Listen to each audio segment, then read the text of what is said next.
হ্যাঁ, উনিই সেই শহীদুল আলম, যার নাম ২০১৮ সালের কোটা আন্দোলনের ইতিহাসে স্বর্ণাক্ষরে লেখা। যে সাহসী যুবককে সেই সময় ফ্যাসিস্ট খুনি সরকার উস্কানিমূলক মিথ্যা প্রচারের অভিযোগে আইসিটি আইনে ৭ দিনের রিমান্ডে পাঠিয়েছিল। সেই মামলায় ১০৭ দিন জেল ভোগ করার পর ২০১৮ সালের ২০ নভেম্বর তিনি অবশেষে জামিনে মুক্তি পান।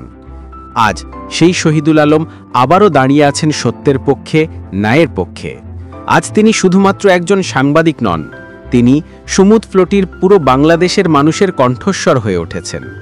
নিপীড়িত ফিলিস্তিনিদের পাশে দাঁড়িয়ে বিশ্বের সামনে আমাদের প্রতিনিধিত্ব করছেন সাহস ও দায়িত্বের অনন্য উদাহরণ হয়ে। মন থেকে সেলুট হে বীর শহীদুল আলম, আপনি আমাদের গর্ব, আমাদের প্রেরণা। আপনার অটল সাহস, অবিচল সততা ও নিঃস্বার্থ সংগ্রাম আমাদের মনে অনুপ্রেরণার আগুন জ্বালায়।